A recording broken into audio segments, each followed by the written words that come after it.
자, 여러분 안녕하십니까. 이번 이야기는 시청자 망키님께서 시들무에 찾아와 주셨습니다. 망키님은 뭐 믿고 듣지 않습니까, 여러분들? 바로 만나보도록 할게요. 네, 여보세요? 망키님. 네, 안녕하세요. 오랜만입니다, 돌비님. 그러게요. 오랜만인 것 같아요. 네, 오랜만이에요. 아이고, 오늘 또 이렇게 찾아와 주셔서 감사드립니다. 네, 건강 네. 조심하세요. 아유, 건강해야 뭐, 그냥 제 마음대로 되진 않더라고요. 네. 그래도 그쵸. 파이팅 하도록 네. 하겠습니다. 네. 네. 자, 오늘 망키님께서 해주실 이야기가, 망키님은 사람이 무서운 이야기도 해주셨고, 귀신이 또 네. 나오는 이야기들도 들려주셔가지고, 오늘은 어떤 주제가 될지 궁금하긴 하네요. 오늘은 악마입니다. 악마? 현실 공포예요. 현실 공포. 사람이 악마가 되는 그날. 네, 맞습니다. 알겠습니다. 그럼 바로 네. 출발을 해보도록 하겠습니다. 렛츠가! 길이십니다. 망키예요.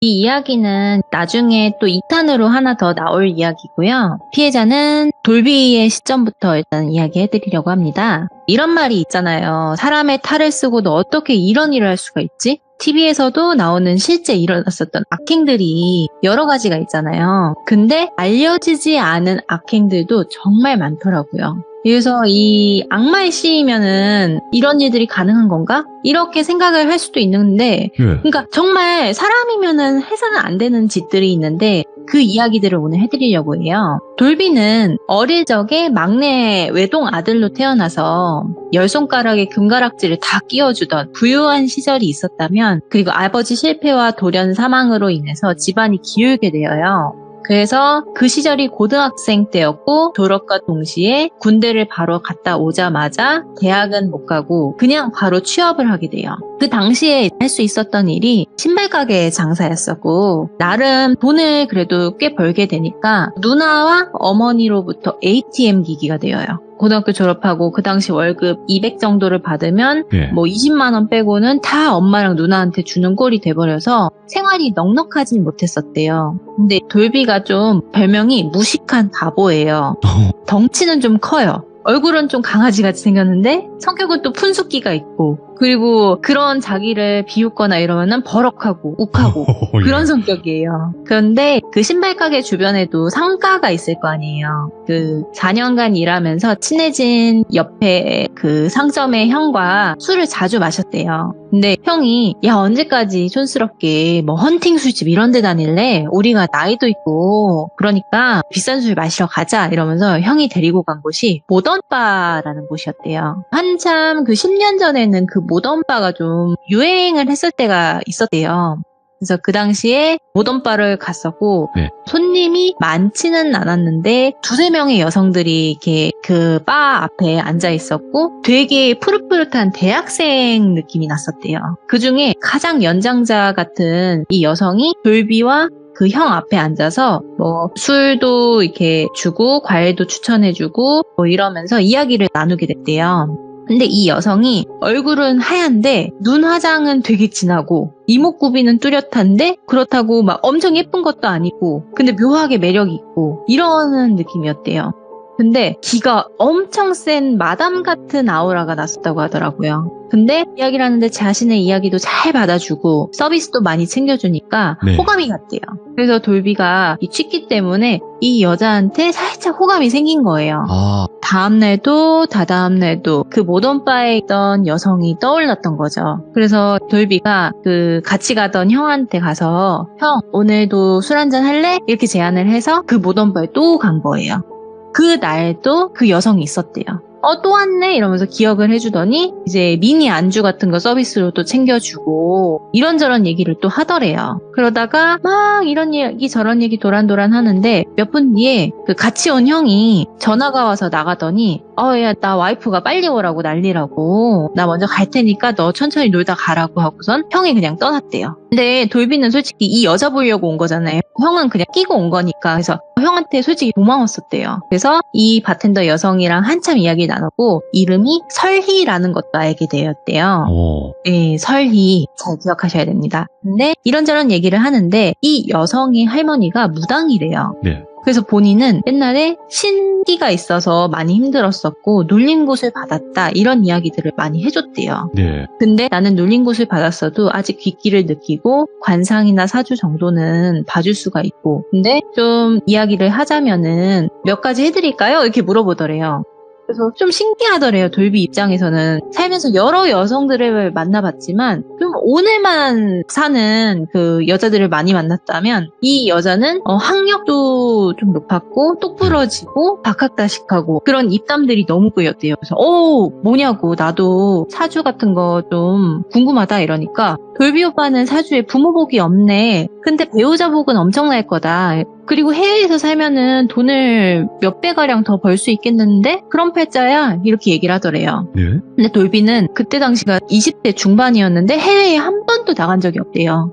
근데 부모복이 없는 거는 맞잖아요. 엄마가 계속 돈을 요구하니까. 그래서 얘가 신기가 있나 싶을 정도로 그럴듯하게 좀 말을 하더래요. 네. 그래서 돌비가 식기에 끌려서 용기 내서 번호를 물어봤대요. 설이가 번호를 주더래요. 그날 바에서 몇십만 원을 넘게 쓰고 돌아갔대요. 네. 그리고 나서 다음날 설이한테 먼저 카톡이 오더래요. 오빠 출근 잘했어? 부터 해가지고 점심은 뭐 먹어?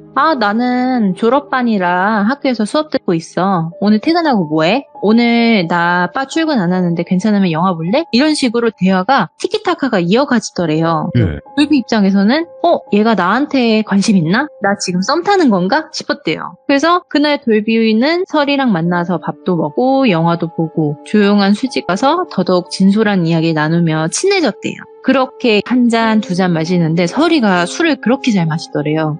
필름이 끊길 정도로 마시다가 눈을 떠보니 한 호텔이었던 거예요. 네. 술김에 서로의 호감에 의해서 그날부터 사귀게 된 거예요. 사귀게 되니까 돌비는 설이가 모던 바에서 일하지 않았으면 좋겠다라는 생각이 들었대요. 한 달 정도가 흘러서 그 설이도 대학을 졸업하고 제안을 하나 해요. 호주로 워킹 홀리데이를 제안한 거예요. 근데 솔직히 외국에 나가본 적도 없고 무서울 거 아니에요. 워킹홀리데이 자체가. 영어를 잘하는 것도 아니고. 근데 설이가 신발 장사를 하는 게 아니라 외국에 가서 보는 눈도 더 넓히고 거기서 자리가 잡힌다면 결혼도 하고 우리 잘 살 수 있다. 거기는 임금이 우리나라의 2배, 3배 된다. 이렇게 이야기를 하면서 그리고 오빠 지금 가족들한테 계속 얽매이면서 사는데 언제까지 그러고 살 거냐. 그냥 스스로 외국 가서 살아라. 이렇게 얘기를 하더래요. 네. 그래서 그 말에 돌비가 고민을 엄청 많이 했대요. 설이의 그 한마디에. 왜냐면 자기 혼자 가면은 자신이 없는데 설이는 좀 똑똑한 느낌이잖아요. 돌비 입장에서는. 똑똑한 여자니까 잘해주지 않을까? 그래도 얘를 만나서 내 팔자가 좀 더 나아지지 않을까? 이런 생각을 했대요. 그리고 부양하고 있는 어머니가 있잖아요. 어머니한테 한 달에 몇백만 원씩은 꼬박꼬박 보내드리고 있는 상황이었는데 네. 그때 마침 고민하고 있던 시기에 같이 그 상가에 있는 친한 형이 야 너도 신발 가게 접고 우리도 여기 가게 접고 백화점에 입주해서 더 크게 한번 브랜드 장사해보자. 우리도 이거 체인 낼 수 있고 하면서 이런저런 얘기를 막 해주더래요. 그래서 공동사업을 제안하게 돼요. 그래가지고 돌비가 대출을 받아서 1억, 형이 1억을 해서 공동사업을 하면서 좀 커가자 이렇게 제안이 된 거죠. 그래서 돌비가 설이한테 가서 얘기를 했대요. 나 여기서 이 형이랑 이렇게 할 거고 좀 사업을 해서 크게 키우고 싶다. 그래서 외국은 좀 아닌 것 같다. 이렇게 얘기하니까 나는 솔직히 그 형 너무 가까이 안 했으면 좋겠는데 관상이 별로 안 좋아. 믿으면 안 될 것 같아. 근데 벌써 돈 투자한 건 아니지? 이렇게 얘기를 하더래요. 그래서 이미 투자는 했지만 아니라고. 근데 정 너가 가고 싶으면 1년 갔다 오라고 내가 기다려 주겠다고. 나는 여기서 성공할 거다 이러면서 티격태격 싸웠대요. 처음으로.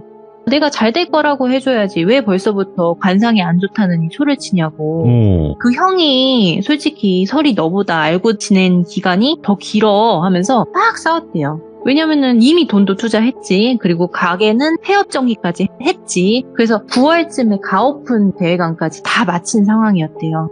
근데 8월쯤에 사건이 터집니다.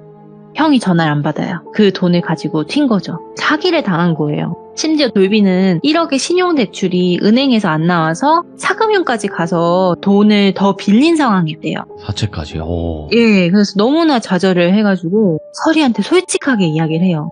나 이러이러한 상황이고 그 형이 연락 두절되었고 사채까지 끌어다 써서 벌써 대부업에서 전화 오고 난리가 났다. 어떻게 하면 좋을지 모르겠다 이러니까 설이가 가만히 듣다가 내 말 맞았지? 그 형 딱 봐도 관상이 사기꾼이야. 기다려봐. 내가 법적으로 어떻게 조치할 수 있을지 알아봐 줄게 하면서 이야기 딱 던졌는데 설이가 그냥 한 줄기의 빛 같았대요. 나의 희망. 어떻게 얘는 이성적으로 이렇게 판단을 해주지? 예. 그래서 설이한테 조금 의존하게 되더래요. 근데 설이가 진짜 어떻게 한 건지 모르겠는데 법적으로 소송을 해서 그 형을 찾았고 그 형이 경찰에 구속이 되었대요. 근데 대한민국이 정말 슬픈 게 사기꾼을 잡아도 배째라 시키면은 돈을 돌려받을 수가 없대요. 정 받고 싶으면 민사소송이라도 걸어서 가족들에게 받아내는 수밖에 없대요.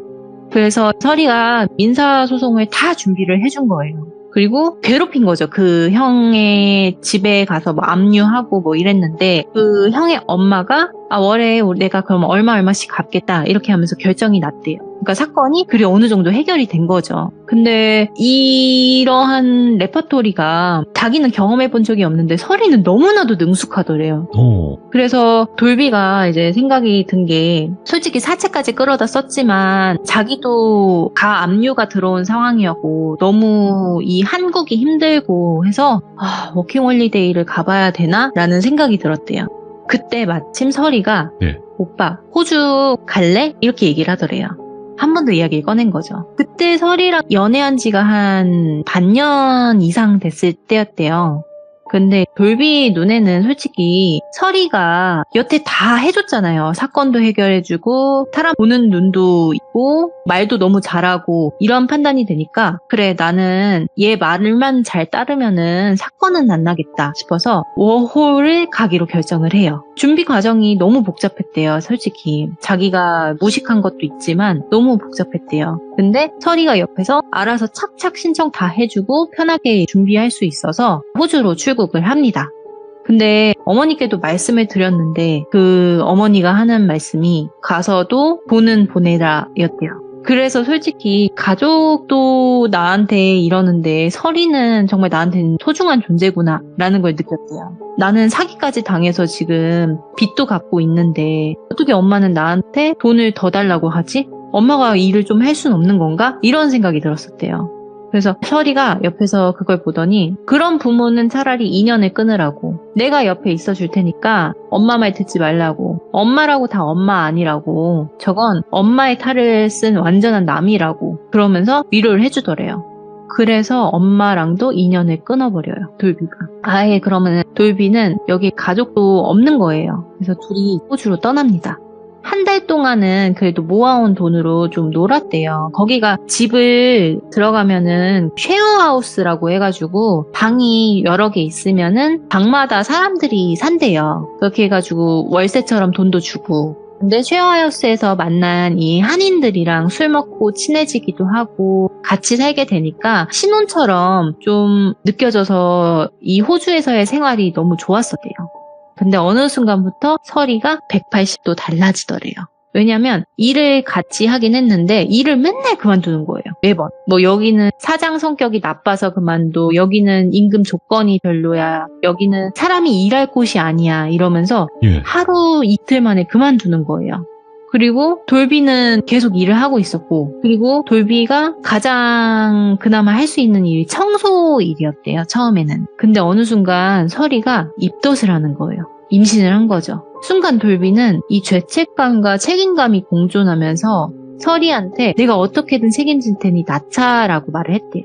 왜냐면 돌비는 부모 같지 않은 엄마로부터 자랐고 집에서 버림받았다고 생각했기 때문에 이 가정을 꾸리는 것에 대한 책임감이 엄청 강했었대요. 근데 당연히 설이는 감동을 하거나 오케이라고 해줄 줄 알았는데 이렇게 말하더래요. 미쳤냐? 내가 네 애를 왜 낳아? 그러니까 돈 벌어와. 이렇게 얘기를 하더래요. 너무 상처잖아요. 그래 아직 우린 결혼도 안 했으니까 그럴 수 있지 하면서 잠시 생각해보다가 돌비는 그렇다고 해서 이 상황을 이렇게 그냥 지나갈 순 없잖아요. 설이 하나뿐인데 설이 하나 믿고 호주를 왔는데 그래서 일단 결심했으니 내가 돈을 최대한 많이 벌어보겠다 해가지고 새벽에 청소, 오후부터 밤까지 식당 투잡을 뛰면서 방값이랑 생활비를 벌었대요. 이 일과가 정말 너무 살인적인 게 새벽 5시에 일어나서 6시부터 오전 11시까지는 청소 일을 한대요. 그러면 점심을 먹고 좀 쉬다가 오후부터 밤 12시까지는 식당에서 일을 하는 거예요. 그럼 또 씻고 누우면 새벽 1시예요. 5시에 일어나야 돼요. 이런 식으로 살인적인 스케줄로 가는 거죠. 근데 청소하고 와서 잠깐 점심 먹고 쉬는 그 시간에도 설이는 돌비를 그렇게 질타를 했대요. 그때 가서도 일하라고. 우리 지금 돈 없다고. 여기 애 주는 비용이 땡땡만 원이라고. 우리나라랑 차원이 다르다. 이러면서 너가 지금 쉬는 순간 날짜는 지나간다. 이렇게 얘기를 하더래요. 그래서 돌비가 진짜 그때 하루 일당이 그 당시 뭐 몇십만 원이라고 치면은 생활비랑 집값 빼고도 숨 안 쉬고 모아야 한 달 이상이 걸리는 금액이었던 거예요. 근데 이 수술이 정해진 기간 안에 해야 되잖아요. 더 늦으면 안 된단 말이에요. 그래서 설이 입장도 솔직히 이해가 갔지만 너무 서운했대요. 왜냐면 자기는 그렇게 녹초가 돼서 12시 넘어서 집에 오면 설이는 쉐어하우스에 있는 남자들이랑 술 먹고 담배 피고 할 걸 다 하고 재밌게 놀았대요. 근데 아이를 가졌는데 술이랑 담배를 그렇게 하는 게 이해가 안 갔대요, 자기는. 말리기도 했는데 말리는 순간 싸우고 그러면은 이제 돌비는 다시 미안하다 그러고 설이는 그러면은 나한테 잘하라 그러고 이 레퍼토리로 계속 흘러가는 거예요. 그러다가 설이가 어느 날 소를 돋는 행동을 하게 돼요. 돌비가 정신없이 자고 있는데 새벽에 설이는 그 남자들이랑 술을 먹고 방에 들어왔대요. 근데 갑자기 쿵쿵 소리가 들려요. 침대도 너무 흔들려가지고 돌비가 깨서 보니까 설이가 침대에서 계속 굴러 떨어지고 있더래요. 일부러. 너 지금 뭐해? 이러니까 네가 수술 일자에 맞춰서 돈 못 벌어올 무능한 애 같아서 나 이렇게라도 할 거다. 이렇게 얘기를 하더래요. 아무리 그래도 이 책임감을 갖고 일하는 돌비가 애아빠인데 그 앞에서 할 소리는 아니잖아요. 뜯어 말렸대요. 그러니까 갑자기 뛰쳐나가더래요, 울면서. 그래서 새벽에 설이를 붙잡으려고 밖으로 같이 나갔대요. 근데 설이가 담배를 집어서 피는데 한 개를 피는 게 아니라 한 3-4개를 한꺼번에 피더래요. 막 피더래요, 막 담배. 돌비도 욱하는 성격이 강하다 했잖아요. 그래서 뭐 하는 거냐고 하면서 담배를 잡아서 던지고서는 소리를 질렀대요. 근데 이 여자가 한 말이 이래도 안 주는 애 생명 너무지기다 이러면서 웃더래요. 그런 말을 딱 했대요. 그 순간 돌비가 오만 정이 다 떨어지더래요. 얘는 어떻게 이런 소리를 하지? 하면서 서로 거리에서 욕하고 싸우고 난리가 납니다. 그러면서 싸우는데 사람들은 자고 있잖아요. 근데 그 거실에 와서 좀 언성을 높이면서 싸우는데 옆에 철제 같은 게 있었대요. 근데 그 철제의 끝부분을 배에다 대고서는 쾅쾅 치면서 배를 엄청 세게 치는 거예요. 또 설이가. 그러면 설이는 또 아프다고 굴려요. 또 비명을 질러요. 그러니까 새벽에 그 쉐어하우스에 사는 남성들이 나와가지고 이게 무슨 일이에요? 무슨 일이에요? 이러니까 딱 그 사람들 시점에서 보는 게 설이는 배를 잡고 구르고 있었고 돌비는 구르는 설이를 보면서 욕을 하고 있던 상황인지라 누가 봐도 남자가 여자를 때린 듯한 그런 느낌이었대요. 근데 같이 지내는 그 사람들은 설이가 임신했다는 사실을 모르는 상황이었대요. 그 이후 돌비는 그 쉐어하우스 내에서도 완전한 왕따가 돼버려요. 근데 그 와중에도 유산은 안 됐대요. 근데 돌비는 쓰리잡을 하느냐고 집에 아예 없었대요. 새벽에 집에 들어가기가 싫었대요. 왜냐면은 사람들도 인사도 안 받아주지. 설이도 돈 벌어오라고 그렇게 질타하지. 왜 이거밖에 못 버냐 그러지. 너무 슬펐대요. 그러다가 쉐어하우스 쓰는 한 남성분이랑 마주쳐서 새벽 흡연장에서 담배를 폈대요. 근데 머쓱해져가지고 서로 말을 안 하니까 돌비가 그냥 담배를 끄고 가려고 하는데 그 남자가 붙잡더래요. 아, 죄송한데 형, 그 여자친구분 엄청 이렇게 개방적인 건 알겠는데 어느 정도 선은 지키게 하셔야 할 것 같다 이러니까 그게 무슨 소리냐 이렇게 물어봤대요.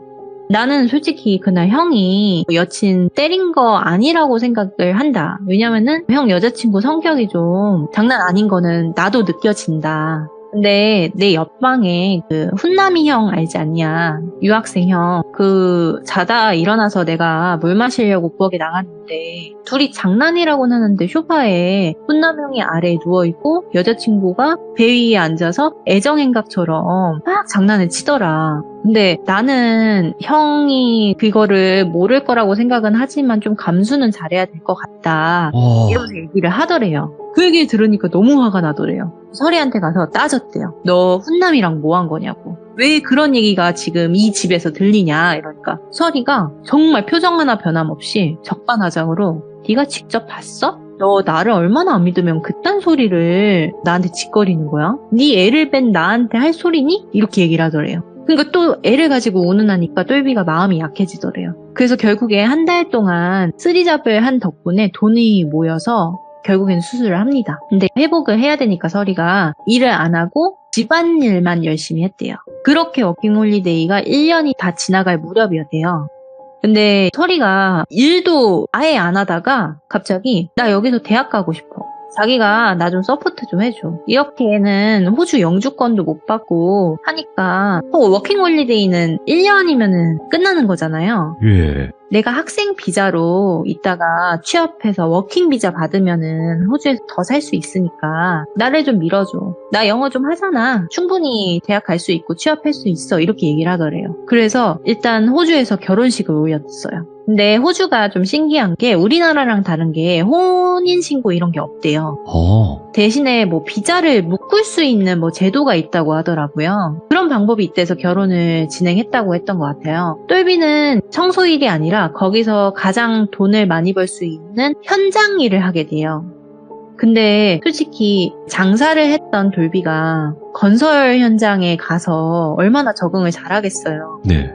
맨날 다치고 찢어지고 뭐 일상 다반사였대요. 근데 돈은 그래도 많이 줬대요. 근데 그 돈은 다 와이프 계좌로 들어가고 있었대요. 설이. 그러니까 설이가 전적으로 돈 관리를 시작한 거죠. 예. 그러고 용돈은 일주일에 5,000원 수준, $5. 그리고 똘비는 담배를 피는 사람인데 담배도 못 사겠대요. 왜냐면 호주가 담배값이 엄청 비싸대요. 그러니까 담배를 못 사게 했대요. 그래서 똘비가 노예 수준을 넘어선 거죠. 용돈도 없고 거의 담배도 못 피우고 현장에서 사람들 거 맨날 빌려다 피고 그러니까 현장에서 같이 일하는 사람들도 돌비를 싫어했대요. 예. 왜냐면 맨날 거지처럼 담배 구걸하고 다니고 그러니까 좋게 볼 리가 없잖아요. 하루는 돌비가 막 일을 하다가 철제 그 얇고 길쭉한 거 있잖아요. 네. 그게 종아리에 뚫려서 빵꾸가 나는 일이 발생해요. 너무 아플 거 아니에요. 그러면은 일주일 정도는 좀 이 붕대를 감고 쉬어줘야 하는 일인데 설이가 그날 일찍 온 돌비를 보더니 한숨을 쉬면서 대충 빨간 약 같은 걸 바르고 붕대만 감아줬대요. 그리고선 다음날 자기는 쉬는 줄 알았대요. 그래서 안 일어났대요. 늦잠 자려고 하니까 갑자기 설이가 출근 안 해? 도시락 싸놨어 가져가 이러더래요. 이거 너무하잖아요. 그래서 돌비가 눈물을 뚝뚝 흘리면서 말했대요. 이거 진짜 나 다리 너무 아프다고 하루 정도는 이거 쉬면 안 되겠냐 이러니까 설이가 갑자기 눈이 돌아버리더래요. 내가 지금 누구 때문에 이러고 사는데 이러면서 네가 나를 임신시키지만 않았어도 이러면서 막 죄책감을 자극하더래요. 그러니까 돌비는 또 가스라이팅이 돼서 마음이 좋지가 않더래요.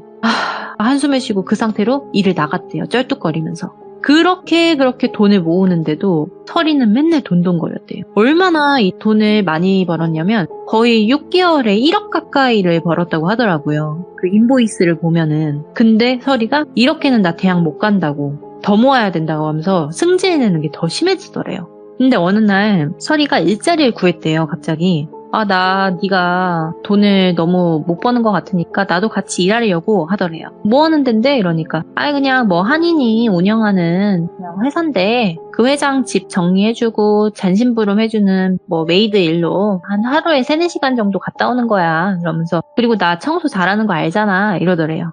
그러고서는 그 회장 얼굴 보여줄 테니까 한번 밥 먹자 이러면서 셋이 밥도 먹었대요. 근데 결혼은 안 했지만 그 당시 그 아빠 뻘의 남성이었고 약간 눈이 뱀눈 같고 간사하게 생긴 그런 느낌이었대요. 그러니까 관상적으로도 별로 좋지가 않았는데 와이프는 이 사람이 돈도 많이 주고 집도 치워달라고 하는데 예. 치울 것도 거의 없어 보여서 나 일하려고 한다 이러니까 그냥 보냈대요. 근데 이 일하는 거에 대해서는 나중에 2탄에서 자세히 말씀드릴게요. 그러다가 설이가 1년 정도 그 일을 하다가 관둬요. 그리고 결과적으로 그 회장이랑 완전히 틀어진 채 안 좋게 그만두게 돼요. 그리고 어느 정도 그렇게 돈을 모았는데도 한 1학기 정도의 학교 갈 자금이 모였대요. 어디로 갔는지는 모르겠지만. 예. 그리고 똘비도 그 시기에는 나름 현장에서 인정받을 수 있는 정도의 짬이 됐대요. 그때 딱 일이 터져요. 같은 쉐어하우스에 의대생이 들어와요. 예. 심지어 나이도 엄청 어려요. 20살짜리 애예요. 푸릇푸릇하네. 근데 돈도 좀 많아 보이고 어리고 그냥 고등학교 졸업하자마자 멋모르게 온 순수한 의대생이었던 거예요. 근데 설이가 갑자기 그 애한테 너무 잘해주는 거예요. 아 그래 뭐 설이가 동생도 있고 하니까 동생 같은가 보다 하고 넘어갔는데 며칠 뒤에 돌비가 타 지역에 출장이 잡혀요. 예. 근데 출장을 갔을 때 연락이 뜨문뜨문 하더래요. 근데 솔직히 돌비도 현장 일을 하니까 자꾸 핸드폰을 만질 수도 없고 이래서 그냥 뭐 출근할 때 전화 한 번, 퇴근하고 자기 전에 뭐 전화 한 번 뭐 이렇게 하고서는 뭐 안부 물어보고 끝났대요. 그러고서는 한 나흘 뒤에 집에 돌아왔는데 거기서는 뭐 컴퓨터로 인보이스 작성하는 게 있대요. 그래서 예. 작성을 해야지 하고선 노트북을 딱 열었는데 설이의 카카오톡이 켜져 있는 거예요. 근데 대화 목록에 내가 아니라 다른 사람한테 하트가 붙여져 있는 거예요. 그걸 또 들어가서 보니까 의대생이었던 거예요. 예. 그러니까 이 대화하는 내용의 수준이 불륜 관계였던 거죠. 막 우리 어지럽다. 뭐 이런 거, 우리 뭐 이런 사랑한 거 뭐 절대적으로 비밀로 지켜줄 거지 뭐 이런 식으로 이런 얘기가 왔다 갔다 한 거예요. 근데 이걸 본 돌비가 난리가 나죠. 그래서 일단은 그 카톡 내용들을 다 캡처를 해놓은 거예요. 혹시 모르니까. 그리고 설이를 불렀대요. 너 이거 뭐냐고. 근데 그날은 설이가 잘못했잖아요. 증거가 딱 있잖아요. 무슨 말을 해도 밀리잖아요. 그런데 설이가 너는 왜 남의 사생활을 그렇게 맘대로 보냐 이러면서 싸우더래요. 근데 돌비가 어이가 없잖아요. 그래서 막 소리 질렀대요. 넌 지금 이 와중에도 그 말이 나오냐 이러면서 막 이러는데 갑자기 설이가 그 공업용 커터칼 있잖아요. 공업용 커터칼을 가지고 오더니 예. 자기 손목 어요. 근데 카펫에는 피가 철철철 흐르고 있고 예. 솔직히 사람이 이렇게 자를 하면은요 아프잖아요. 아픈 표정을 지어야 되잖아요. 근데 설이가 사악하게 웃으면서 더래요. 자기 손목을. 돌비가 벙졌대요. 그래서 이거 뭐 하는 거냐고 하면서 칼을 빼서 들고 그 피를 멈추게 하려고 휴지를 막 이렇게 가지고 와가지고 닦아요. 근데 소리가 너무 크니까 의대생이 너무 소리가 커서 와봤는데 피가 철철철 흐르고 있는 상황이었던 거죠. 그러더니 설이가 경찰에 신고 좀 해줘 이렇게 얘기를 하더래요. 그래서 경찰이 왔어요. 근데 설이가 영어를 좀 하잖아요. 남편이 나를 때렸다고. 이거 칼로 지금 위협했다고. 지금 이 칼 가서 보면은 남편 지문 있을 거라고. 와. 이거 이렇게 위협했다고 하면서 얘기를 했대요. 그러니까 경찰도 당연히 심각하게 받아들이는 거죠. 그리고 호주의 한 그 지역이 좀 여성의 말을 좀 더 들어준다고 하더라고요. 그래서 일단 돌비를 체포한 거예요. 근데 돌비는 영어도 못하잖아요. 해명도 못하고 갑자기 감옥행이 된 거예요. 그리고 설이는 병원으로 이송되고 진술 자체를 남편이 나를 너무 때려서 칼로 위협하는데 막다가 손목이 굵어졌다. 이렇게 얘기를 한 거예요. 그리고 손톱으로 자기가 스스로 긁은 상처와 멍자국들이 있었나 봐요. 예. 만든 거죠. 그거를 증거자료로 제출한 거예요. 나 이렇게 맞고 살고 있었다고. 근데 돌비는 맹세코 설이를 때린 적이 없대요. 근데 제가 돌비를 알거든요. 근데 돌비가 그런 사람이 아니에요. 그 현장에 저도 있었거든요. 근데 다 이게 계획된 것들이었구나 하면서 좌절을 했대요. 예. 그 당시에는 저도 이 설이의 말을 믿었었거든요. 왜냐면은 너무 소리가 와장창 크게 나가지고. 그래서 돌비 시점에서 돌비가 얘랑은 진짜 정말 끝내야겠다 하면서 좌절을 했는데 며칠 뒤에 설이가 경찰서 유치장에 왔대요. 네. 그러더니 내가 어떻게 진술하냐에 따라서 네 처지 달라진다. 어떡할래? 내 말 듣고 여기서 나올래? 아니면 여기서 평생 썩을래? 하면서 웃더래요.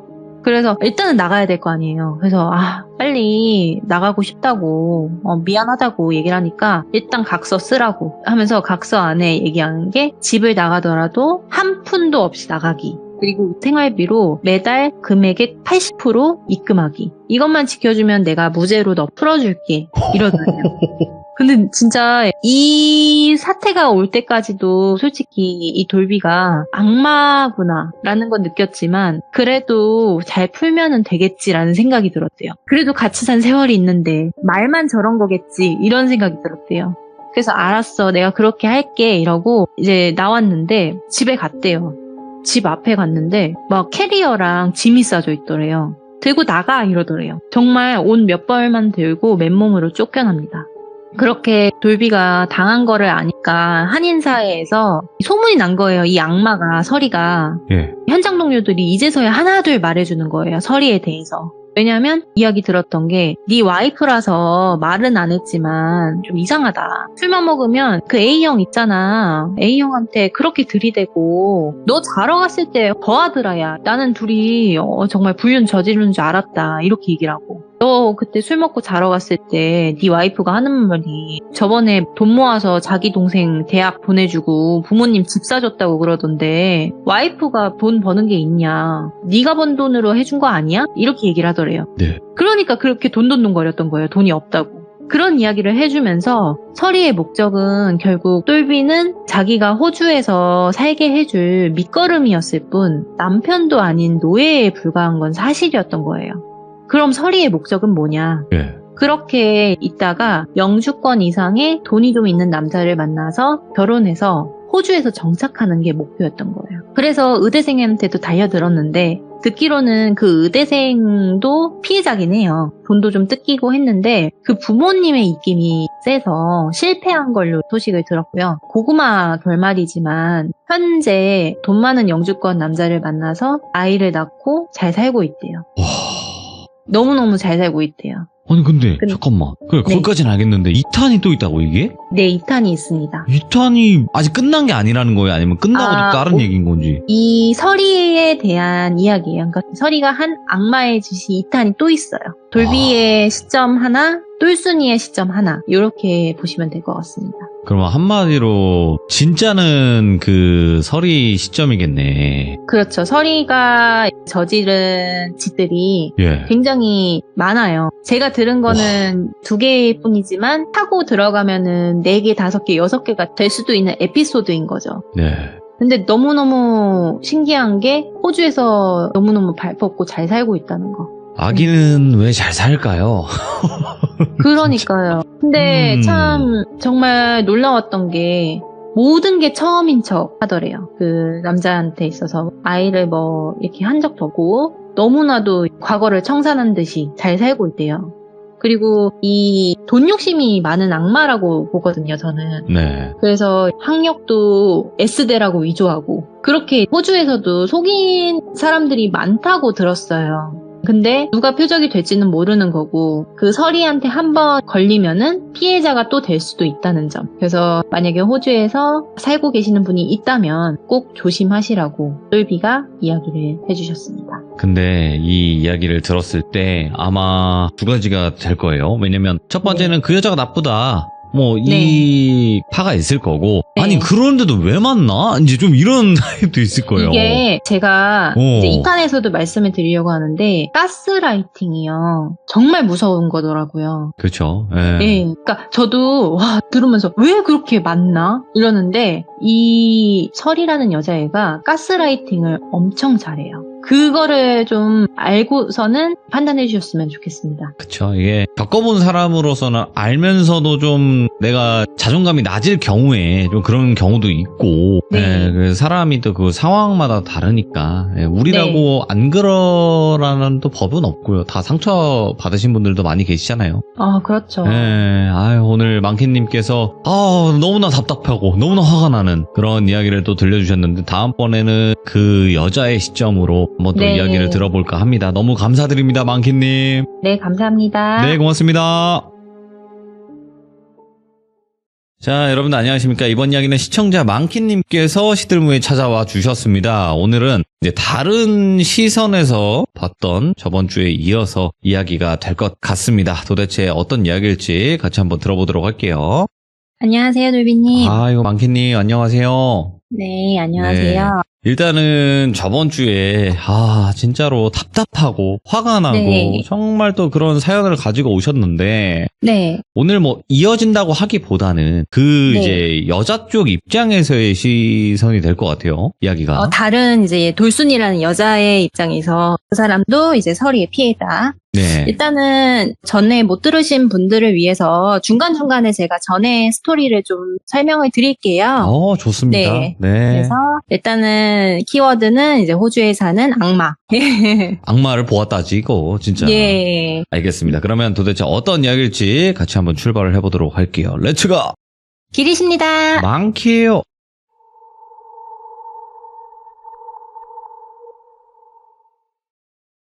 이 이야기는 돌순이의 10년 전 과거로 흘러갑니다. 돌순이는 사실 공부를 그렇게 잘하진 못했어도 운이 나빠서 하향 지원으로 한 지방대에서 자리를 잡게 돼요. 근데 돌순이가 입학했을 당시에는 이 학교에 미래가 없어 보였대요.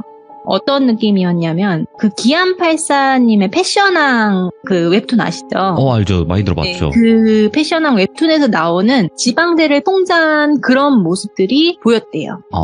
미래 없이 노는 뭐 선배들의 똥공기 문화부터 해서 술 먹고 학교를 나오지도 않는 동기들 뭐 이런 걸 보면서 나도 저런 삶을 살아야 되나? 이런 생각이 많이 들었대요. 근데 반대로 돌순이 아버지는 엄청 엄격하셨어요. 돌순이가 그 학교를 입학한 게 마음에 안 드셨던 거예요. 그래서 재수할 거 아니면은 등록금은 너가 알아서 해결하라고 하고서는 돈을 안 주신 거예요.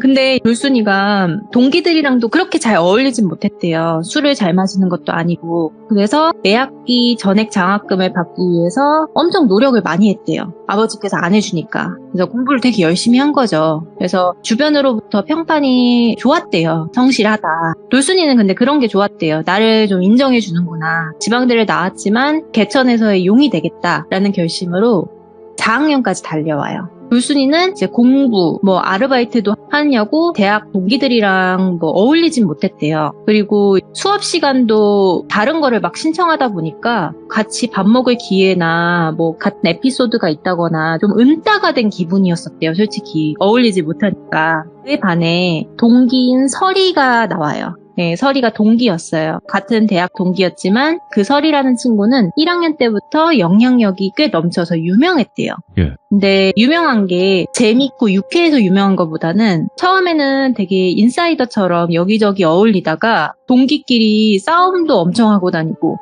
선후배끼리 머리채 잡고 싸우고 이런 식이라서 평판이 그리 좋지 못했대요. 그래서 돌순이랑은 더더욱 거리가 먼 친구였죠. 한 번은 설이가 같은 과 선배랑 사귀다가 헤어지는 순간에 그 남자 선배가 그 성범죄자로 소문이 날 정도로 처음에는 사람들이 설이의 편을 들어줬지만 알고 보니까 그게 설이의 계략이었다는 게 소문이 나서 설이가 좀 과에서 완전히 약간 왕따식으로 돼버려요. 그게 돌순이한테도 들릴 정도였는데 그게 1, 2학년 때 있었던 일이니까 그 사건이 지나고 4학년이 되는 시점이에요. 4학년 때 돌순이는 졸업을 앞두고 있으니까 거의 듣지 않는 어려운 수업들을 위주로 많이 들었대요. 근데 그때 악연이 시작된 거예요. 그 수업에 설이도 같이 들었던 거예요. 그 유일하게 같은 과 둘이서 들은 거죠. 수업을 같이 들으니까 좀 친해진 거예요. 근데 처음에는 돌순이도 모두가 기피하는 아이니까 나도 좀 피해야겠다라고 생각을 했는데 좀 잘 챙겨주고 교재도 막 챙겨주고 이러니까 알고 보니까 좋은 친구인가? 라는 생각이 들었었대요. 왜냐면은 돌순이 생일까지도 막 챙겨주고 과제나 시험 범위 같은 것도 같이 공유를 하고 이러니까 사실 자기한테 관심도 안 가져주던 동기들보다는 좀 더 나은가 싶었대요. 그 둘이 엄청 친해진 거예요. 수업을 들으면서. 설이의 살아온 이야기를 듣게 돼요. 설이는 고등학교 때부터 억척스럽게 살았던 친구래요. 이것저것 알바도 했고 음악 특기생으로 어느 한 서울의 대학교를 가려고 했는데 돈이 없어서 못 간 그런 안타까운 사연에 대해서 막 이야기를 해줬대요. 그리고 플러스로 자기는 어렸을 때 눌림굿을 받았다. 그런 것 때문에 고등학교 때 왕따를 당했었다. 소문도 안 좋았다. 이런 얘기를 막 얘기를 하더래요. 정말 안쓰럽다. 나보다 더 억척스럽게 사는 친구구나 하면서 연민이 들었대요. 그리고 설이가 하는 말이 말이 자기는 그래서 모던바에서 일도 하면서 지금은 마담으로 자리를 잡고 있다. 이렇게까지 또 얘기를 했대요. 그러면서 스스로 대학 등록금도 내고 있고 유학도 준비를 하고 있다. 이런 이야기를 하니까 돌순이는 주변에서 들어볼 수 없었던 일들이라서 설이가 너무 신세계였대요. 그래서 돌순이도 아버지 지원 없이 살아서 이렇게 장학금 아니면은 학교 다니는 게 힘든데 존경하는 이 심정과 되게 동경하는 심정이 같이 든 거예요. 자립심이 너무 강한 이 설이를. 근데 반대로는 이 친구가 X였다는 소문이 있었다 했잖아요. 그러니까 이 친구가 워낙 억세다 보니 그런 건 아니었을까? 알고 보면 되게 좋은 친구인데 오해들이 있었던 건 아닐까? 하면서 다시 이렇게 막 스스로 생각을 하게 된 거예요. 돌순이가. 대학 졸업하고도 더 친하게 지내고 뭐 취업을 위한 정보 공유도 하고 설이는 유학 준비도 하고 이렇게 차차 연락을 해 나가는데 그 사이에 돌순이가 설이랑 친하게 지내는 동안 설이에게는 총 3명의 남자친구를 거치게 돼요. 첫 번째는 갓 복학한 대학 선배였는데 설이에게 해선 안 될 행동을 하고 SNS 같은 데서 대망신을 당하며 헤어진 남자친구가 있었고, 두 번째는 설이가 너무너무너무 좋아하는 남자친구였대요. 그러니까 설이가 매달린 거죠. 근데 차인 거예요. 근데 설이가 임신한 초음파 사진을 그 남자한테 전송을 한 거예요. 솔직히 돌순이는 정말 그런 줄 알았대요. 근데 나중에 알고 보니까 그게 다 거짓이었던 거예요. 그 과정을 보면서 돌순이가 저렇게까지 행동을 해야 되나? 좀 아닌 것 같은데 싶은데 설이가 너무너무 슬퍼하고 하니까 그래 너무 좋아하면은 그럴 수도 있나 보다라고 생각을 한 거예요. 이상하면은 거기서 이 친구랑 선을 긋고 살아야 되는데 그 선을 긋지를 못하고 설이가 너무 좋아진 거죠. 이 돌순이 입장에서도. 그리고 마지막으로 만난 남자친구가 1탄에서 이야기했던 돌비였대요. 첫 번째, 두 번째 남자친구들은 좀 어느 정도 지성을 갖춘 남자였는데 돌비는 좀 달랐대요. 비하하는 건 아니지만 지성미를 갖춘 것보단 좀 힘센 바보 같은 느낌이 들었대요. 그렇게 그 남자친구인 돌비와 함께 돌연 호주로 떠납니다. 그 시기 돌순이도 취업을 위해서 미친 듯이 입사 지원을 해요. 근데 지방대 졸업, 높은 학점이지만 스펙도 없었고 택도 없었대요. 당연히 서류에서 떨어지기 일쑤였고 면접 때 경력이 하나도 없네요. 이러면서 떨어지기도 하고 심리적으로 많이 불안해진 거예요. 돌순이가. 그리고 돌순이는 아버지가 절대 지원을 안 해주셨다고 했잖아요. 그래서 자기 혼자서 어떻게든 독립을 했어야 했대요. 그렇게 돌순이가 여기저기 떨어지면서 자존감이 많이 무너졌을 때쯤에 설이가 머지않아 취업했다는 이야기를 듣게 돼요. 호주에서 한국 사람이 운영하는 무역회사에 비서로 채용이 됐대요. 그러고 나서 수개월이 지나 설이가 돌순이에게 제안을 해요. 나 곧 있으면 총괄 비서로 자리에 앉을 거고 우리 회장님이 조만간 인턴을 뽑을 건데 너가 영어 성적이 좀만 되면은 내가 강력하게 추천을 해보겠다. 워킹홀리데이로 와서 일도 하고 회장 눈에 들면은 여기서 학교도 보내준다. 그렇게 학교도 다니고 여기서 계속 일하다 보면은 너는 한국 가서 영어 교사로도 일할 수 있다. 이렇게 얘기를 한 거예요. 정말 그럴싸한 이야기더래요. 그렇게 시간이 흘러서 설이가 총괄 비서가 되었다는 이야기 들어요.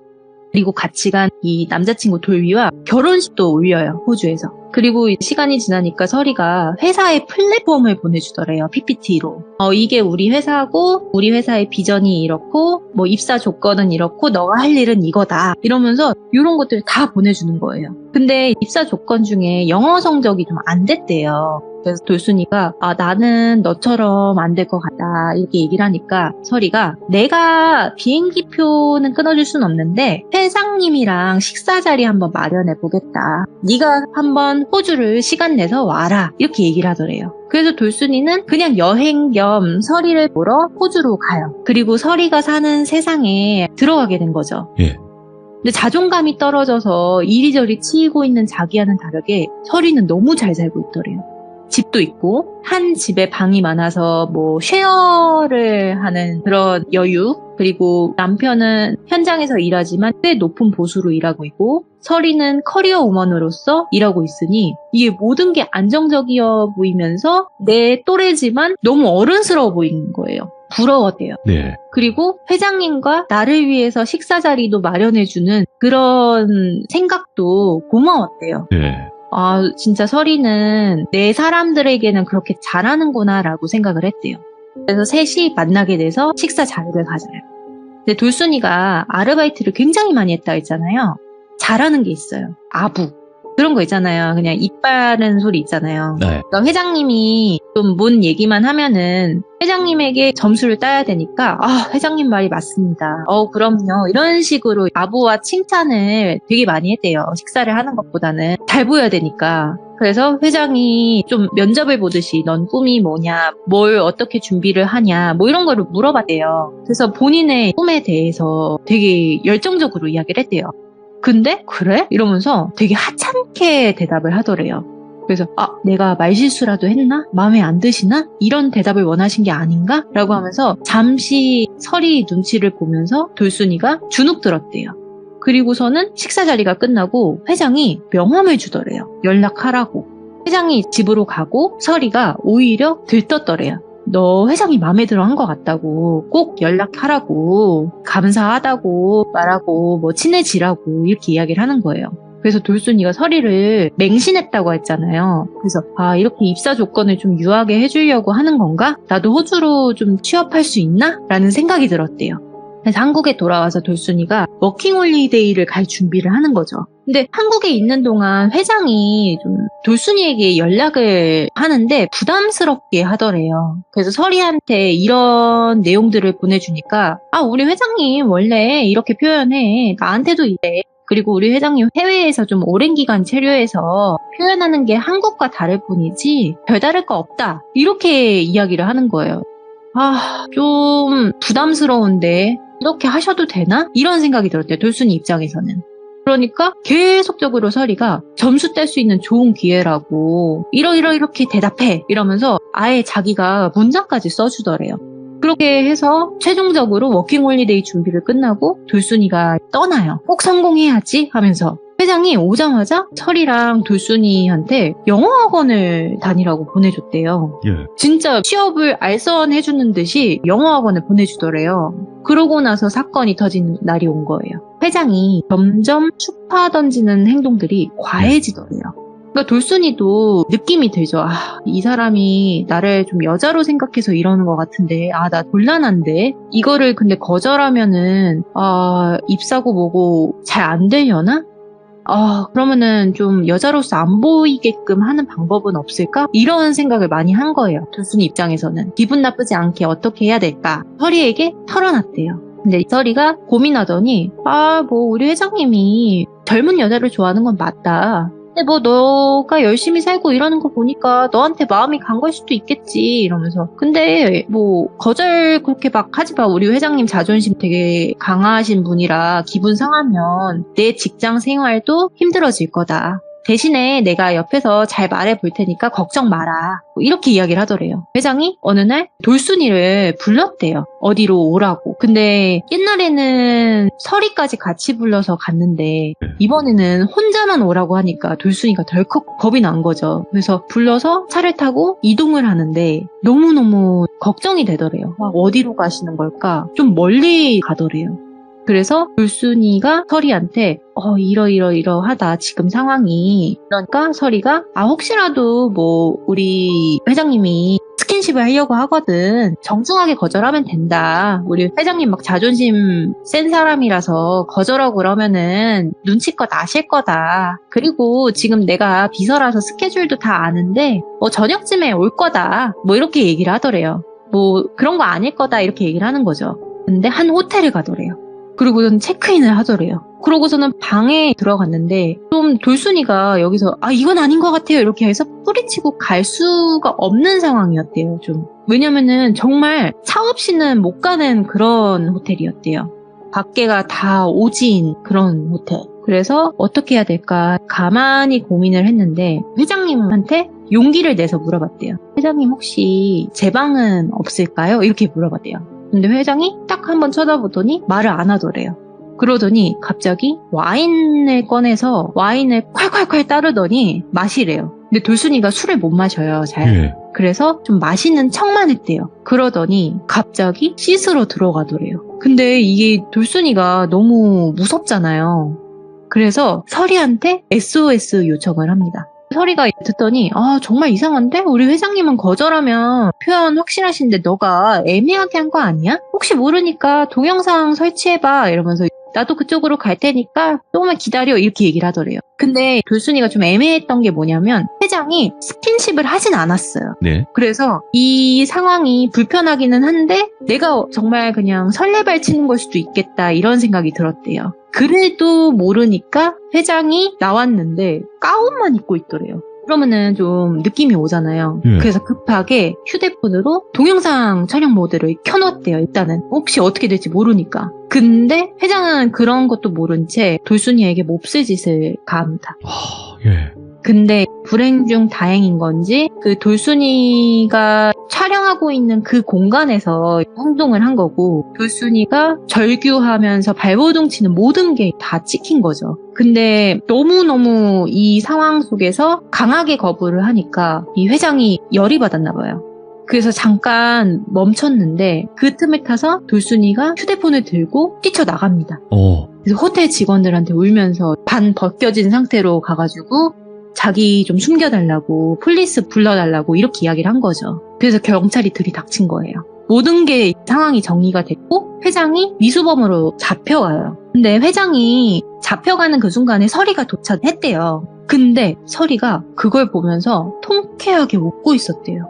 그래서 돌순이가 나에게 지옥은 이 사건 하나인 줄 알았는데 그게 시작점이었어요. 돌순이는 어쨌든 간에 피해자잖아요. 트라우마로 피폐했대요. 그래서 뭐 회장이 끊어준 영어 학원도 못 가고 설이에게 좀 의존하기만 했대요. 근데 설이는 앞전과는 다르게 돌순이를 막대하기 시작해요. 그리고 엄청난 가스라이팅을 하는 거죠. 야 돌순아, 넌 시험문도 막혔는데 뭐라도 이래야 될 거 아니냐. 영어도 그렇게 제대로 못하는데 어떻게 생활비 벌려고 그러냐. 네가 갖고 온 돈이라도 줘라. 나도 생활비 받아야 될 거 아니냐. 나도 돈 없다. 이렇게 얘기하고 없으면은 이번 달에 식자재 마트에서 좀 훔쳐오라고 이런 말도 안 되는 일들을 시키는 거예요. 그러니까 돌순이가 동경해왔던 설이는 이제 없었대요. 진짜 돈귀신처럼 돈돈돈만 외치기 시작하는 거예요. 근데 돌순이가 왜 설이한테 붙어 있었냐면요. 설이가 이런 협박을 했대요. 나는 너 사건의 참고인이다. 내가 어떻게 이야기하느냐에 따라서 너는 피해자가 될 수도 있고 무고죄로 잡혀갈 수도 있다. 네가 명확하게 거절하지 않아서 회장이 그런 거 아니겠냐고. 네 잘못도 있다고 하면서 꽃뱀이란 꼬리표로 평생 달려서 살고 싶지 않으면은 나한테 잘하라고 그렇게 협박을 한 거예요. 돌순이는 또 그걸 믿었대요. 그러니까 사실 말이 안 되기는 하는데 정말 자기가 설이 증언에 따라서 무고죄로 잡혀가는 줄 알았대요. 그러니까 설이의 그 증언이 정말 결정적인 줄 알았던 거죠. 그리고 설이랑 틀어지면은 남자친구고 학교 사람들이고 어떻게 되는지 봐왔잖아요. 막 진짜 학교에서 매장당할 정도로 이 소문이 나잖아요. 예. 그런 걸 봐왔잖아요. 그래서 나도 그렇게 될 수도 있겠구나 이런 생각이 들었대요. 순간. 그러면 학교에서도 소문이 나고 우리 가족한테 알게 되면 나는 어떡하지?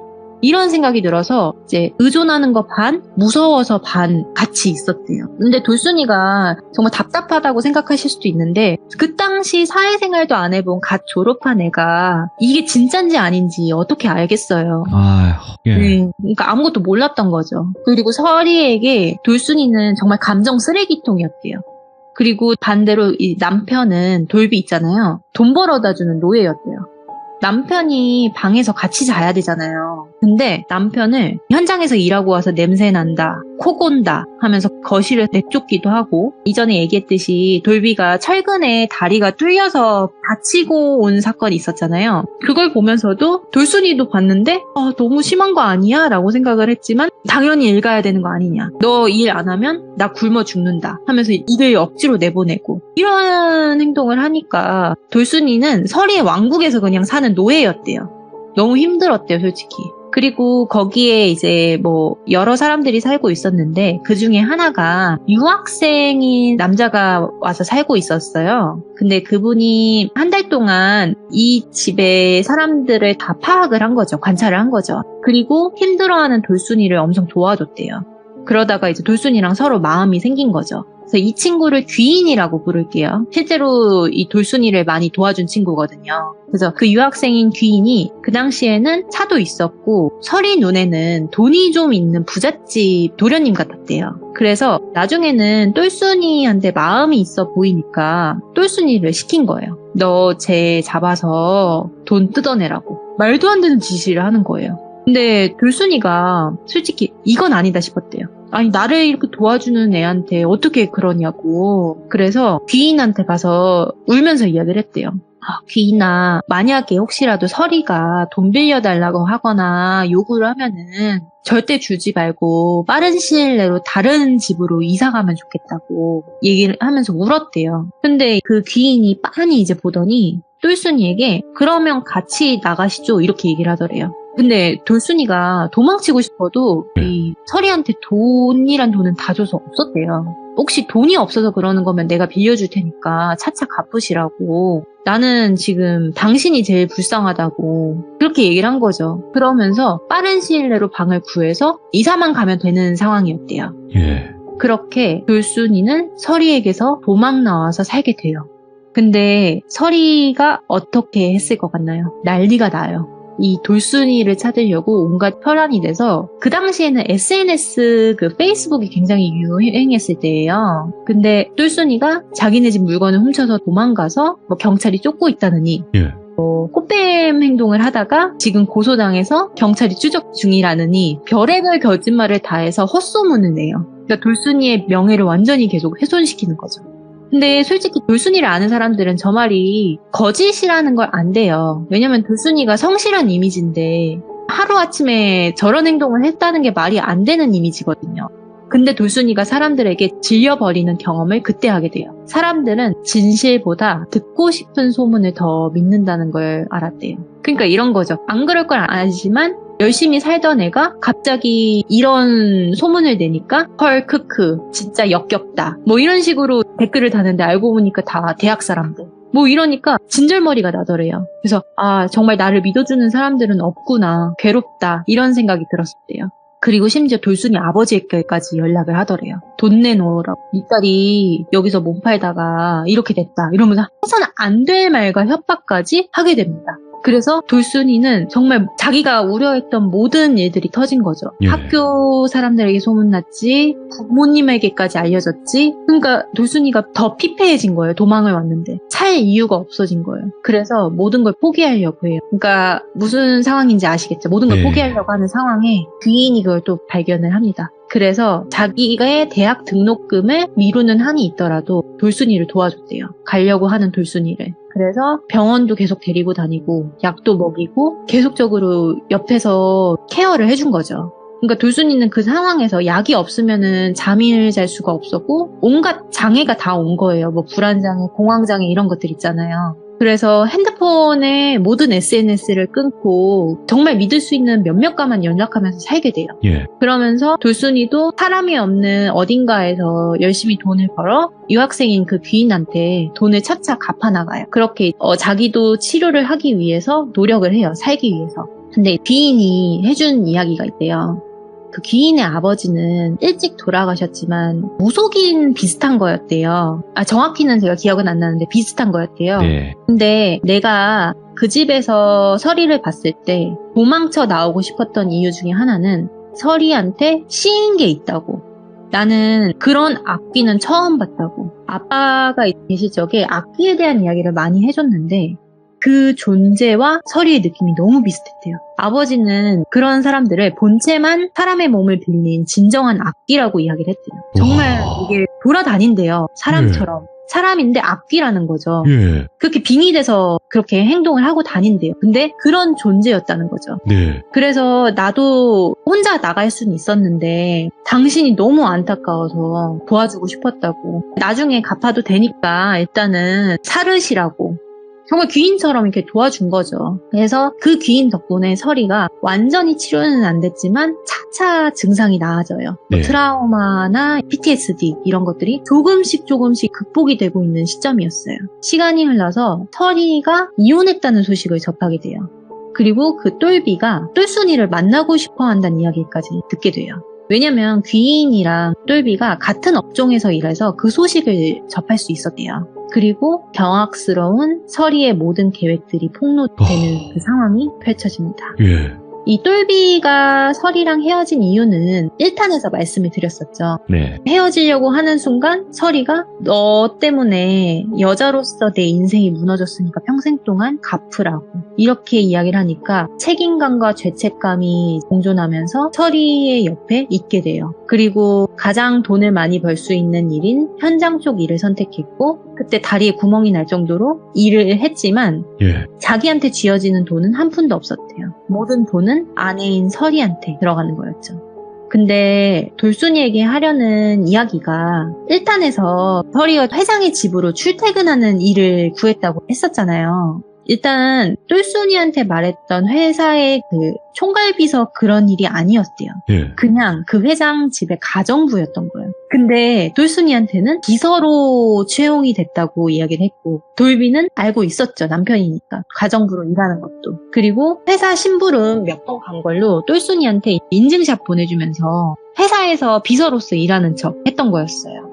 그리고 회장한테 여자를 소개시켜주는 대가로 마음에 들면 그만큼의 비용을 주겠다고 딜을 받은 거예요. 그리고 회장이 설이한테도 치근덕댔는지 뭔가의 모종의 관계가 있었대요. 네. 그거는 뭐 여러분들의 상상에 맡길게요. 근데 그런 일들이 있는 건지 뭔지 모르겠지만 어느 순간 설이가 집에만 오면 회장이 너무 소름 끼치고 싫다 이러면서 욕을 하더래요. 그러면서 돌순이를 이용한 설계가 그 시점부터 시작돼요. 설이는 돌순이에게 취업 알선을 목적으로 부른 거였지만 회장한테는 그런 목적으로 얘기하지 않았던 거예요. 예. 다르게 이야기를 한 거죠. 그래서 설이가 좋아하는 돈도 얻고 자기가 회장을 날려버릴 수 있는 획기적인 플랜을 세운 거였대요.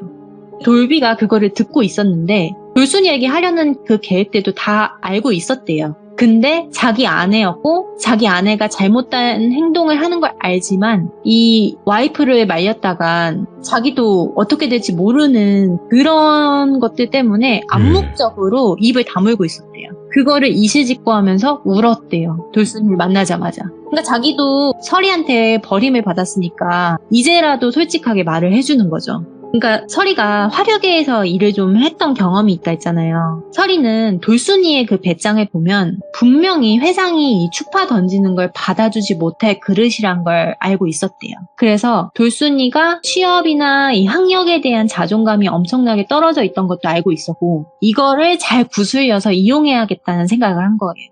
분명히 회장이 몹쓸짓 하려고 하면은 못 견딜 거라는 거를 이 남편이 돌비한테까지 이야기를 했대요. 얘는 못 버틸 거라고. 그러니까 회장이 그런 놈인 걸 알면서 똘순이를 속여서 가스라이팅 해왔던 거죠. 그리고 영상 찍으라고 했잖아요. 예. 그것도 모든 게 계획된 거예요. 와, 예. 뭐였냐면 그 증거를 가지고 협박을 해서 회장이 약속했던 돈의 몇 배를 불려서 돈을 갈취할 생각이었던 거예요. 근데 돌발 행동으로 돌순이가 경찰에 신고를 했잖아요. 계획이 뒤틀리니까 그러면은 내가 생각한 금액만큼이라도 합의금을 받자라는 생각을 하고 있었대요. 근데 몰랐던 사실이 호주는 합의금 제도가 없대요. 한국과는 다르게 바로 형사처벌이라고 하더라고요. 그냥 바로구나. 예, 그래서 설이가 계획이 틀어졌잖아요. 돈을 받을 데가 없잖아요. 예. 그래서 돌순이에게 화풀이를 한 거고 돌순이를 이용해서 어떻게든 그 돈을 충당해야겠다는 생각을 밤마다 이야기를 했대요. 그러니까 정말 돌비도 와이프가 돈귀신에 미친 줄 알았대요. 돈돈돈돈 거렸대요. 그리고 자기의 가스라이팅대로 행동을 안 하고 있는 이 돌순이를 매일같이 욕했대요. 그러니까 돌비가 듣다 못해서 근데 돌순이 너 친구 아니야? 이렇게 얘기를 했대요. 그러니까 너무도 당연하게 걔 호주에 온 이유는 내 복수 도와주려고 온 거야. 친구라면 그 정도는 해줘야지. 이렇게 얘기를 하더래요. 예. 죄책감이 하나도 없었대요. 그런 모습에 좀 소름이 돋았대요. 근데 돌비 입장에서도 돈이나 뭐 여권, 비자 모든 것들을 아내가 쥐고 있으니 저러다 말겠지 하고서 그냥 방관을 했대요. 나한텐 안 그러겠지. 이런 생각은 한 거죠. 돈에 미친 여자라는 걸 알지만 내가 돈을 벌어다 주면은 안 그러겠지. 이렇게 해야 되는데 점점 정도가 심해지더래요. 와이프가 점점 두려워진 거죠. 근데 설이는 남편인 돌비가 쓸 대로 다 쓰였지만 자기를 위해서 돈을 벌어다 주지만 예. 돌비가 영주권에 딸 만한 영어 실력이나 능력이 없었던 걸 간파한 거예요. 그래서 서리의 또 다른 목표는 영주권이나 시민권이 있는 남자를 잡아서 호주에서 살 생각을 가지고 있었던 거예요.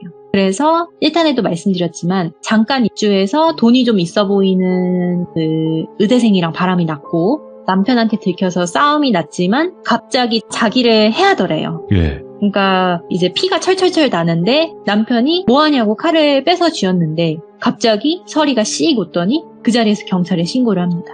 그래서 영어 못하는 남편은 폭행죄로 감옥에 가요. 이거는 진짜 예.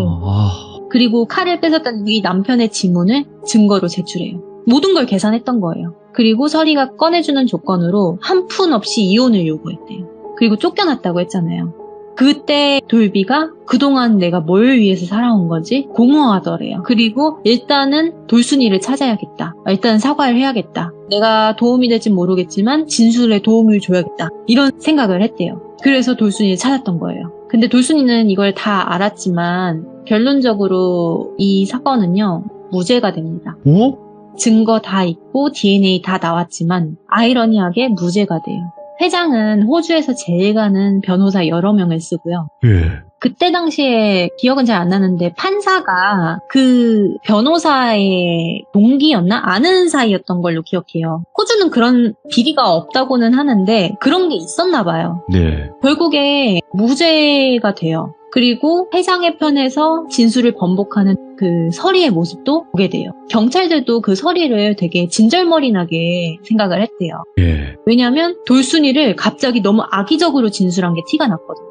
어느 정도냐면 돌순이가 서리를 정말 진심으로 생각했다고 했잖아요. 그래서 뭐 생일 때나 어떨 때나 기분을 좀 달래주기 위해서 편지를 자주 써줬대요. 근데 이 서리 생일 때 썼던 편지 내용 중에 너와 함께하기 위해 회장의 이 느끼한 비위를 맞춰주고 있지만 뭐 반드시 취업해서 보란듯이 잘 살자라는 뭐 문구가 있었대요. 비슷한 문구가. 근데 그거를 성 목적으로 호주에 온 거라고 표현을 한 거죠. 근데 한국 사람들은 그런 말이 아니라는 걸 알잖아요. 표현이. 근데 그거를 증거로 제출을 하는 거예요. 예. 돌순이가 그 결과 때문에 발작 증세가 올 정도로 정신적인 질환이 강해져요. 근데 그걸 본 서리는 사악하게 웃으면서 정말 너무나도 당연하게 얘는 꽃뱀이 맞다라고 진술을 했다고 합니다. 예. 결국에 뭐 진술이 엄청 통하지는 않았지만 똘순이가 무고죄가 될 리는 없겠지만 회장이 무죄 혐의로 풀려난 것도 정말 이 세상에 보이는 결과들이 모두 진실은 아니구나라는 생각이 들었어요.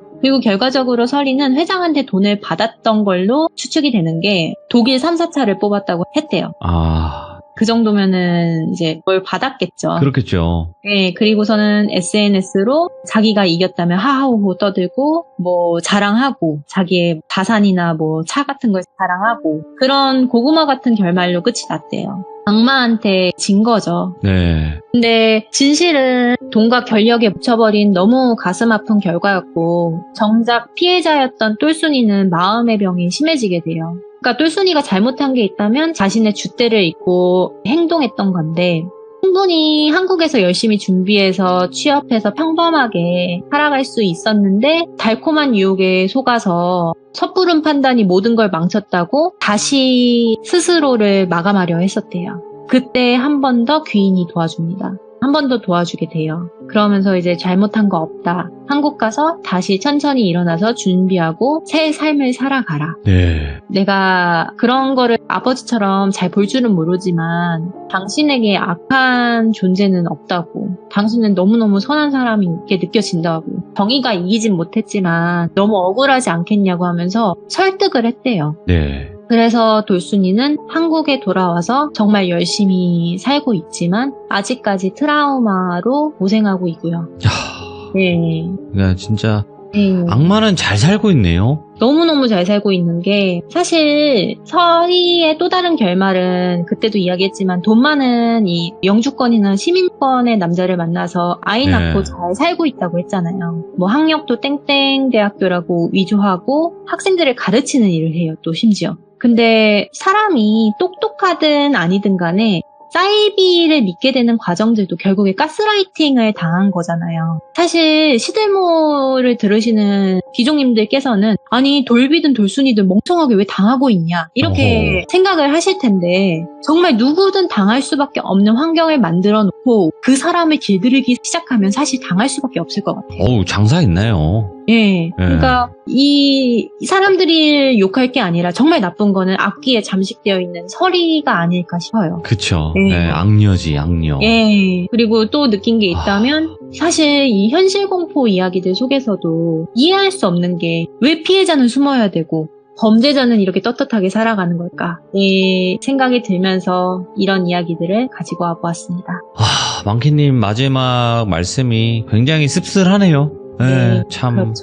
아직까지 그런 사회 속이라는 것도 조금 씁쓸하기도 하고 오늘 망키님도 덕에 이런 악녀가 있다, 이런 악마는 잘 살고 있다라는 거를 또 저희 시청자분들과 또 제가 다 들었으니까 또 이런 부분에 있어서 앞으로도 조심하시는 그런 계기가 되었으면 좋겠어요. 다른 분들도. 네, 호주에 혹시라도 살고 계신다면 꼭 조심하시라고 말씀드리고 싶습니다. 아이고, 감사드립니다. 망키님 고맙습니다. 네, 감사합니다. 네. 자, 여러분들 이 이야기는 1편과 2편으로 나눠지고 있고요. 네, 1편을 안 들으신 분들은 1편을 먼저 듣고 이 이야기를 연속해서 같이 시청을 해주시면 굉장히 이해하시는 데 있어서 큰 도움이 될 것 같습니다. 시청해주신 모든 분들, 여러분들의 의견을 댓글로 꼭 남겨주시길 바라겠습니다. 감사합니다.